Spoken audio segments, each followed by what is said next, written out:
안식일입니다. 제가 오늘 말씀을 준비하면서 참 부끄러운 기억들이 많이 떠올랐습니다. 성도님들 혹시 부모님께 대들거나 반역해 보신 적 있으십니까? 그냥 작은 불순종이 아니라 부모님께 반역해 보신 적 있으신가요? 저는 참 착한 아이였던 것 같아요. 이 안식일에 예배 드리는 것만 빼면 말입니다. 그래서 초등학교 때 부모님이 저를 데리고 이렇게 안식일에 교회를 오시면은 저는 몰래 빠져나가서 항상 친구들과 동네를 쏘다니며 놀러 다녔던 기억이 납니다. 저희 아이가 크면 클수록 이제 자기 생각이 많아지고 이제 저희 큰아이는 사춘기에 들어가고 그런 상황에서 참 그 아이가 처음 이제 말을 배우면서 자기 생각이 생겼던 5살이나 6살 때 제가 외국에서 공부하고 있을 시절에 그때를 생각하면은 저희 딸이 어떻게 했냐면은 예나야 뭐 이렇게 하자 뭐 이렇게 하면은 탁 이렇게 팔짱을 탁 끼면서 No! 딱 이렇게 아주 귀엽게 했던 기억이 납니다. 그랬는데 참 이제는 더 불평과 불만이 많아지지 않을까 좀 걱정이 되기도 합니다. 오늘은 하나님의 백성들의 불평과 불만, 그들이 어떤 좀 특별한 이 반역을 하나님 앞에서 저질렀는지 그 사건을 저희들 함께 살펴보면서 하나님께서 그 반역을 어떻게 해결하시는지 함께 잠깐 살펴보도록 하겠습니다. 민수기 16장 1절과 2절에 있는 말씀입니다. 제가 읽어드리겠습니다. 레위의 증손 고핫의 손자 이스할의 아들 고라와 루벤 자손 엘리압의 아들 다단과 아비람과 벨렛의 아들 온이 당을 짓고 이스라엘 자손 총회에서 택함을 받은 자 곧 회중 가운데서 이름이 있는 지휘관 250명과 함께 일어나서 모세를 거스리니라. 참 이스라엘 백성들은 광야를 건너오면서 수많은 불순종과 불신 그리고 반역을 저질렀습니다. 하지만 저희들 오늘 살펴볼 이 민수기 16장의 반역은 그 전에 어떠한 반역과도 달랐습니다. 우리가 배가 고프고 목이 마르고 그러면은 기분이 어떻게 되죠? 막 짜증이 나지요. 화가 나기도 합니다. 불만이 생기고 화를 터뜨리기도 합니다.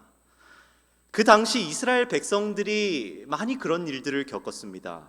모세, 우리가 배가 고픕니다. 매일 똑같은 것만 먹습니다. 목도 마릅니다. 다리도 아픕니다. 적들도 쫓아옵니다.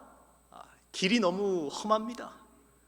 여러 가지 불평과 불만에 대한 어떤 충동적인 소요들이 그들 가운데서 일어났었습니다. 하지만 이번에 반란은 아주 치밀하게 계획되고 아주 교활하게 그 모세의 리더십을 끌어내리기 위해서 계획되어 있는 아주 심각한 반란이었습니다. 부조와 선지자 395페이지에는 다음과 같이 이야기하고 있습니다. 전에 일어난 반역들은 일반적으로 흥분된 군중의 돌발적 충동에서 일어난 단순한 민중의 소요에 불과했다. 그러나 지금은 계획된 음모로 교활하게 꾸며졌고 그 최종 목적은 하나님께서 친히 임명하신 지도자의 권위를 전복하는 것이었다. 참 두려운 이야기지요. 이런 계획된 반란, 그 반란의 주동자들은 누구였는지 한 명 한 명 그들의 신상을 오픈해 보도록 하겠습니다. 1절에 나온 첫 번째 주동자의 이름이 무엇입니까? 바로 고라입니다. 고라는 어느 지파였을까요? 바로 레위의 증손 고핫의 손자 이렇게 기록되어 있습니다. 이 고핫이라고 하는 이름을 저희 성도님들께서는 들어보셨을 것입니다. 레위 지파 사람들은 다 어디에서 일했지요? 다 모두 다 같이 성전에서 일했습니다. 이 성전과 관련된 일을 했던 이 레위의 아들들이 세 명이 있습니다. 레위의 아들 셋 이름이 첫째는 고핫, 둘째는 게르손, 셋째는 므라리, 이렇게 세 아들이 있었습니다. 게르손 자손들은 어떤 역할을 맡았느냐? 성전에서 특별히 성전을 들고 나를 때 큰 텐트를 들고 날랐습니다. 천이며 가죽이며 하는 그런 것들을 들고 날랐었죠. 하지만 이 므라리 자손들은 무엇을 들고 날랐느냐? 바로 이 세우는 벽과 기둥들, 밧줄, 이런 것들을 옮겼습니다. 그 중에서 고핫 자손들은 무엇을 옮겼을까요? 민수기 4장 15절에 있는 말씀입니다. 진영을 떠날 때에 아론과 그의 아들들이 성소와 성소의 모든 기구 덮는 일을 마치거든 고핫 자손들이 와서 맬 것이니라 하였습니다. 그런데 지금 이 고핫의 자손들은 이 레위의 아들들 중에서도 아주 특별한 권리를 가지고 있는 것처럼 보이지 않습니까? 그것은 법궤나 떡상, 금촛대와 같은 아주 거룩한 성물들을 직접 옮기는 일들을 하였던 것입니다. 그런 고핫의 손자였던 민수기 16장의 고라는 이스라엘 중에서도 아주 특별한 특권을 가진 계층이었던 것입니다. 그리고 한 가지 고라에 대해서 더 이야기하자면은 모세도 레위 지파였어요. 그리고 모세의 할아버지도 똑같은 고핫이었습니다. 그렇다면 고라와 모세는 어떤 관계에 있는 사람들입니까? 바로 사촌 관계, 같은 할아버지를 가지고 있는 이 사촌 관계라는 것이죠. 모세와 아론의 최측근이자 아론이 맡고 있던 그 제사장, 바로 어떻게 보면은 다음가는 인정받고 존경받는 위치에 있었던 그가 바로 고라였습니다. 고라는 성소에서 봉사하면서 그 누구보다도 특별한 사명을 받고 인정받는 위치에 있었지만 지금은 더 큰 리더십, 더 큰 권위, 끝없는 존경, 바로 모세가 가지고 있었던 그 영적 지도자의 자리를 탐하고 있었던 것입니다. 그렇다면 이 고라와 함께 반역에 가담했던 사람들은 누구였는지 또 함께 살펴보도록 하겠습니다. 바로 이 다단과 아비람과 온이라고 하는 사람들이었습니다. 그 모두가 누구의 지파였느냐? 바로 르우벤의 지파였습니다. 성도님들, 르우벤에 대해서 아주 잘 알고 계시리라 생각합니다. 야곱의 12아들 중에서 몇 번째 아들입니까? 바로 첫 번째 아들이지요. 야곱의 장자였습니다. 구약의 이스라엘에서 장자권 너무나도 중요했지요. 장자에게는 바로 세 가지의 특권이 있었습니다. 첫째는 무엇이냐? 그 집안의 왕이 되는 특권이었습니다. 그 가족의 실제적인 결정권자이자 리더이자 왕이 되는 그 권세가 장자를 통해서 이어지게 됩니다. 그리고 둘째는 다른 아들보다 2배의 상속을 얻는 것입니다. 이 중에서 혹시 맏이 있으십니까? 제가 저희 남동생이 있고 여동생이 있어서 이남 일녀 중 맏입니다. 제가 저희 아버지의 상속 중에서 2배 상속을 하게 된다면은 참 좋겠죠. 하지만 더 이상 그러지 못한다는 거 잘 알고 있습니다. 하지만 그 당시에 이 이스라엘 백성들에게는 장자는 2배의 상속을 할 특별한 권한을 가지고 있었던 것입니다. 91년도에 이 장자에 대한 이 권리가 없어진 것으로 그렇게 알고 있는데요. 이렇게 2배의 상속을 가질 권한이 특별히 이스라엘의 장자에게는 있었던 것입니다. 셋째는 무엇이냐? 그 가족의 영적 지도자의 역할을 이 바로 장남이 가지게 되었던 것입니다. 즉 제사장, 그 가족을 대표하여 하나님께 이 제사를 드리는 제사장의 특권을 장자가 가졌던 것이죠. 이렇게 장남의 특권이 참 컸는데 제가 이 사람들의 이 세 가지 특권에 대해서 다시 한번 이 질문을 좀 드려보겠습니다. 야곱의 아들의 숫자가 총 몇 명이죠? 12명이지요. 그 중에서 첫째가 루벤이었습니다. 그런데 그 중에서 왕이 탄생한 지파는 누구였습니까? 하나님께서 그 왕위를 누구에게 주셨어요? 유다 지파에게 주셨습니다. 다윗과 솔로몬을 거쳐서 예수님에게까지 바로 유다가 그 왕의 특권을 가져가게 된 것입니다. 바로 유다였죠. 2배의 상속의 권한은 이 12아들 중에서 누가 가져가게 되었습니까? 바로 요셉이 가져가게 됩니다. 이스라엘의 12지파가 가나안에서 땅을 나누면서 이 12아들 가운데 레위 지파는 땅을 상속받지 못하고 대신 요셉의 2아들, 그죠? 므낫세와 에브라임이 각각 한 구역씩을 받게 됩니다. 그렇게 이 요셉이 2 몫을 상속받는 이 장자의 특권을 가져가게 된 것이죠. 제사장의 특권은 누가 가져가게 됩니까? 바로 레위 지파가 가져가게 됩니다.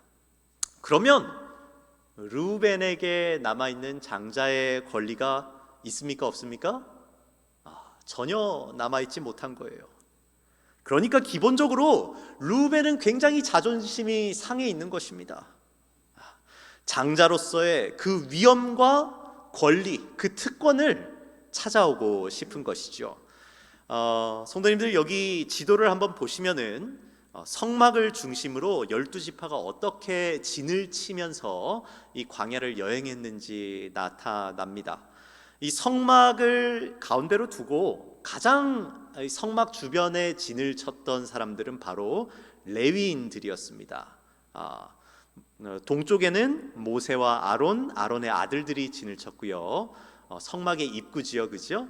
그리고 남쪽에는 특별히 레위인 고핫 자손들이 진을 쳤습니다. 그런데 그 남쪽을 다시 한 번 더 살펴보시면은 이 남쪽에 진을 쳤던 세 지파 가운데 가장 중간에 진을 쳤던 지파가 누굽니까? 바로 르우벤 지파입니다. 지금 고핫 자손인 이 고라 그리고 이 르우벤의 자손들, 이 두 사람들이, 두 무리가 지금 사는 텐트도 가깝겠다, 서로 만나기만 하면은 뭐 하는 것입니까? 모세의 뒷담화를 하는 것입니다. 모세만 하나님과 이야기할 수 있나? 우리가 다 거룩한 하나님의 백성인데. 맞아, 우리도 모세와 같은 그런 특권을 누릴 그런 권리가 있어. 모세가 딱히 잘난 것도 없는데 왜 하나님은 모세만 편애하실까? 안 되겠어, 한번 우리 뒤집어 놔야 되지 않을까? 이러면서 그들은 모세에게 있었던 그런 영적 권위와 능력과 특권과 존경을 시기 질투하다가 그것을 넘어서서 하나님에게까지, 그 영적 권한을 임명하여 주신 하나님에게까지 그 불신의 발을 넓히고 있는 것입니다. 그래서 그 고라와 그 일당들이 어떻게 했습니까? 3절입니다. 그들이 모여서 모세와 아론을 거슬러 그들에게 이르되 너희가 분수에 지나도다. 지금 누가 누구에게 분수에 지나다고 이야기하고 있습니까? 고라와 그 일당들이 모세와 아론에게 찾아가서 모세, 아론, 너희가 분수에 지나친다, 이렇게 이야기하고 있는 것이죠. 회중이 다 각각 거룩하고 여호와께서도 그들 중에 계시거늘 너희가 어찌하여 여호와의 총회 위에 스스로 높이느냐. 참 두려운 이야기죠. 진짜 분수에 지난 사람은 누굽니까? 사실 이 고라와 그 일당들이죠. 모세는 너무나도 슬펐습니다. 왜냐하면 그들의 반역은 단순한 불평이 아니라 탐욕과 교만과 질투와 이 하나님에 대한 불신이 뒤섞여 있는 아주 질이 나쁜 그런 반역이었기 때문입니다. 성도님들께서도 아마 눈치를 채셨을 것입니다. 이 고라의 반역이 누구의 반역과 판박이입니까? 바로 하늘에서 최고의 천사장에 있었던 그 사탄이 예수님의 특권과 받으시는 경배를 강탈하고자 했던 그 반란과 지금 똑같은 성격을 보여주고 있는 것이죠. 그 정확한 사탄의 정신이 누구에게 흘러 들어간 것입니까? 바로 고라와 그 일당에게 흘러 들어간 것이지요. 하나님께서는 누가 택함을 받은 제사장 그룹인지 확실하게 보여주실 필요가 있었습니다. 그래서 6절과 7절에 하나님께서 다음과 같이 말씀하십니다. 이렇게 하라. 너 고라와 내 모든 무리는 향로를 가져다가 내일 여호와 앞에서 그 향로에 불을 담고 그 위에 향을 두라. 그때 여호와께서 택하신 자는 거룩하게 되리라. 레위 자손들아, 너희가 너무 분수에 지나치느니라. 하나님께 향을 바치라고 하셨습니다.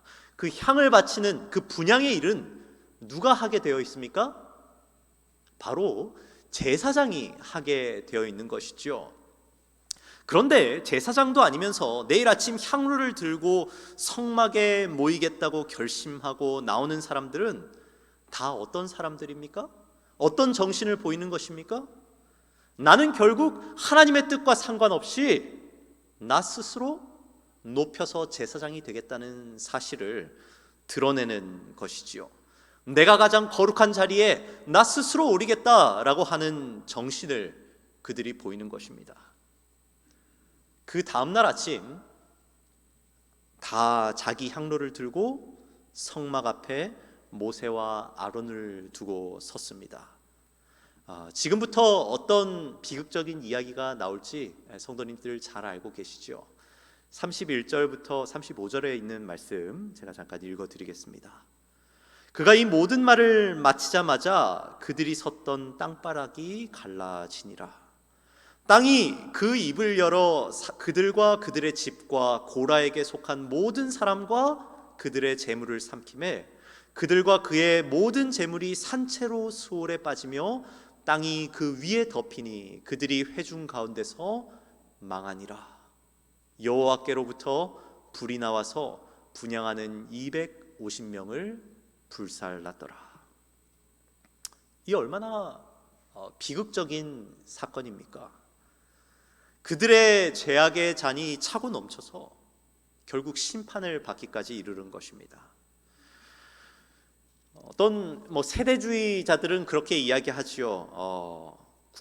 신약의 하나님은 사랑의 하나님이고 은혜의 하나님이지만 구약의 하나님은 진노와 파괴의 하나님이다. 이렇게 이야기하는 사람들도 있습니다. 사실일까요? 정말 하나님께서는 이렇게 수많은 사람들이 하나님 앞에서 몰살당하기를 원하셨을까요? 하나님의 이 심정을 저희들 함께 좀 읽어보기를 바랍니다. 38절과 40절에 있는 말씀인데요, 저희들 입을 모아서 함께 한번 읽어볼까요? 시작. 사람들은 범죄하여 그들의 생명을 스스로 해하였거니와 그들이 향로를 여호와 앞에 드렸으므로 그 향로가 거룩하게 되었나니 그 향로를 쳐서 제단을 싸는 철판을 만들라. 이스라엘 자손에게 표가 되리라 하신지라. 이는 아론 자손이 아닌 다른 사람은 여호와 앞에 분향하러 가까이 오지 못하게 함이며 또 고라와 그의 무리와 같이 되지 않게 하기 위함이라. 아멘. 하나님은 결코 사람이 죽기를 즐거워하시는 분이 아닙니다.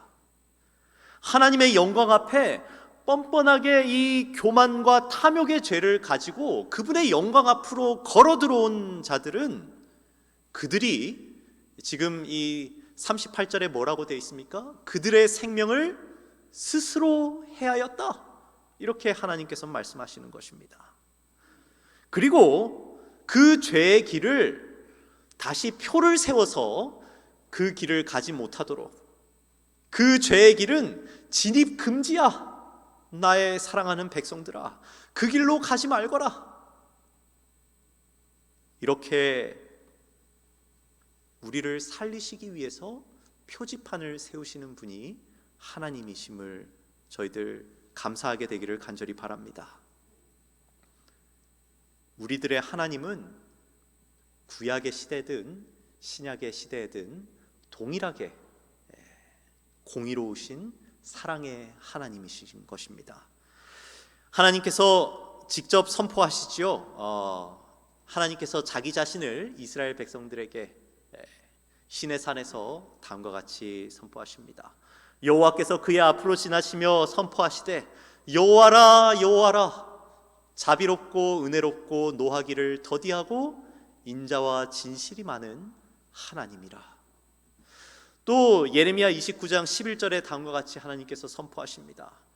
모두가 지금 고통받고 이 하나님의 나라가, 이 유다가 무너져가는 이 시기에, 하나님께서 버리셨다고 생각되는 이 시기에 하나님께서는 이렇게 선포하는 것이지요. 여호와의 말씀이니라. 내가 너희를 향한 나의 생각을 내가 아나니 평안이요 재앙이 아니니라.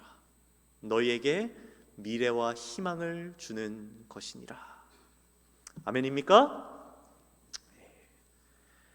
하나님의 영광을 직접적으로 경험했던 그들은 더욱 경건한 두려움을 가지고 하나님 앞에 나아가야 했던 책임이 있었습니다.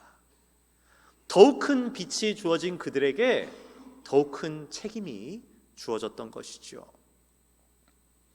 그럼에도 불구하고 이스라엘 백성들은 그 일을 실패하였던 것입니다.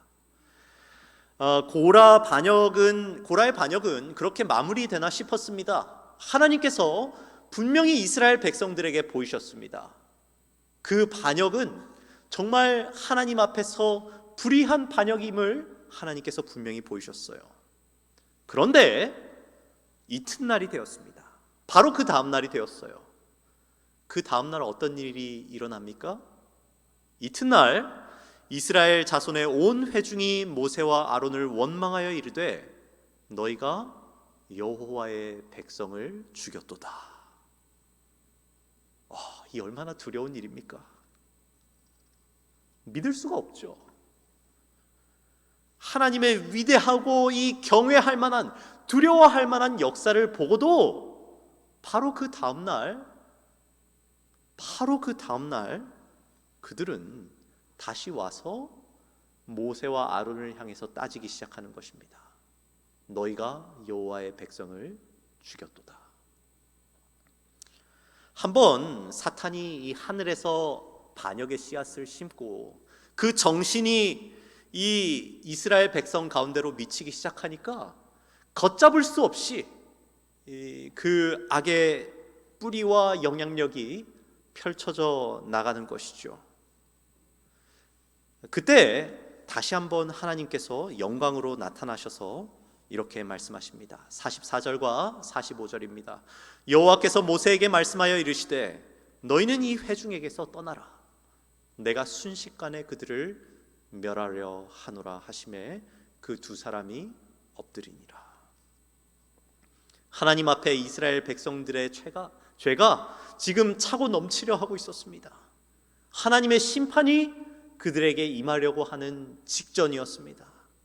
바로 그때 아론과 모세는 어떻게 했을까요? 여러분들이 모세였다면은, 여러분들이 아론이었다면 그 자리에서 어떻게 하셨겠습니까? 이제 오늘 말씀의 가장 핵심이 되는 이야기가 등장하는데요. 다급하게 모세가 아론을 불러서 이렇게 이야기합니다. 46절입니다. 이에 모세가 아론에게 이르되 너는 향로를 가져다가 제단에 불을 그것에 담고 그 위에 향을 피워가지고 급히 회중에게로 가서 그들을 위하여 무엇하라? 속죄하라.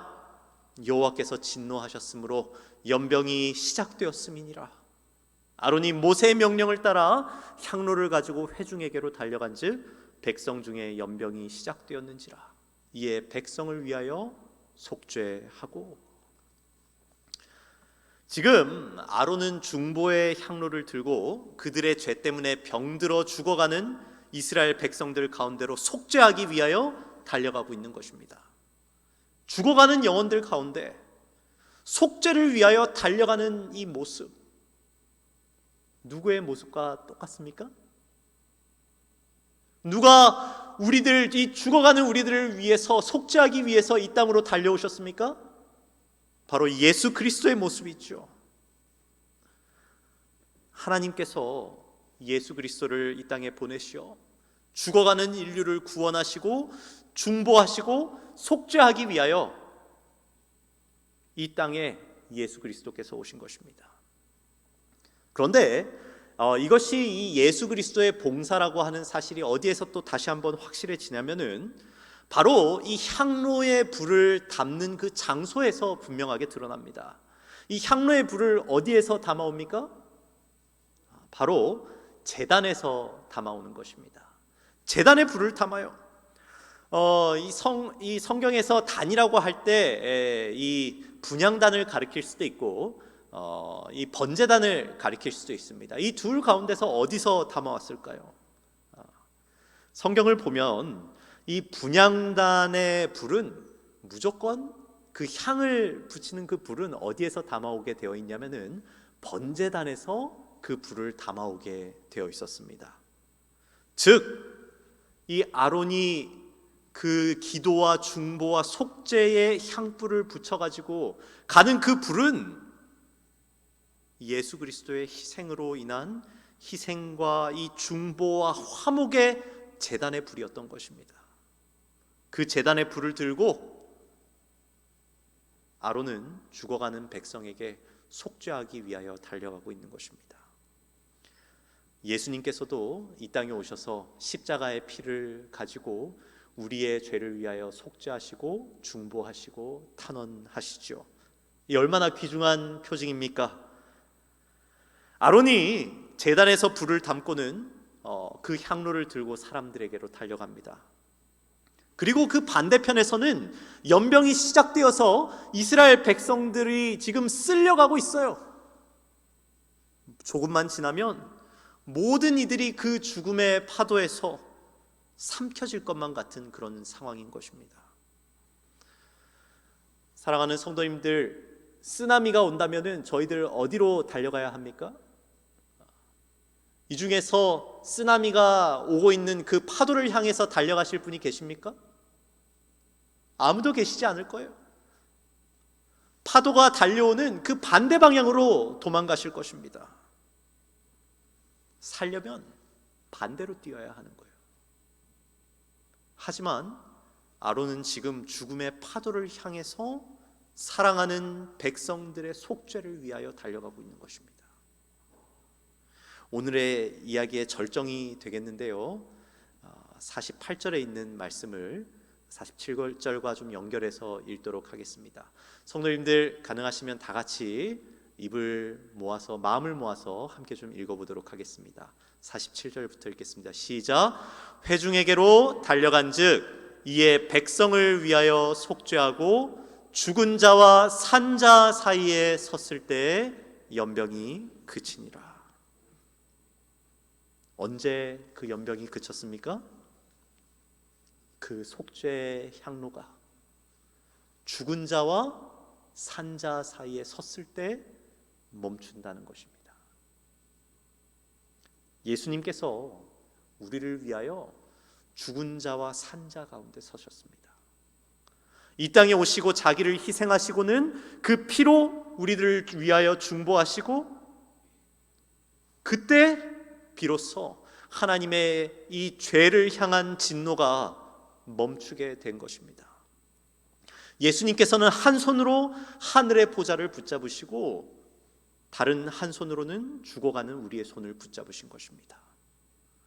예수님께서는 우리와 하나님 사이에서 우리를 위하여 자신의 보혈을 의지하여 탄원하신 것입니다. 이 놀라운 예수님의 희생과 그분의 중보의 봉사와 사랑을 인하여 우리 성도님들 감사하십니까? 아멘. 이 놀라운 사실은 예수님의 이 거룩한 사명과 그분의 사역에만 그치지 않습니다. 죽은 자와 산 자 사이에, 즉 이 영적 전투의 최전선에 서는 일은 우리에게도 맡겨진 사명이라는 사실입니다. 우리도 예수님과 함께 선악의 대쟁투에 죽은 자와 산 자 사이의 최전선에 설 책임과 특권이 우리에게 주어져 있다는 사실입니다.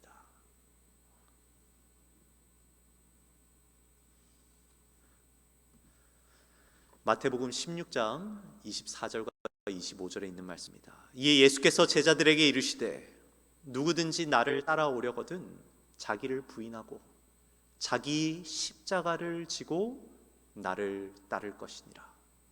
누구든지 제 목숨을 구원하고자 하면 잃을 것이요 누구든지 나를 위하여 제 목숨을 잃으면 찾으리라.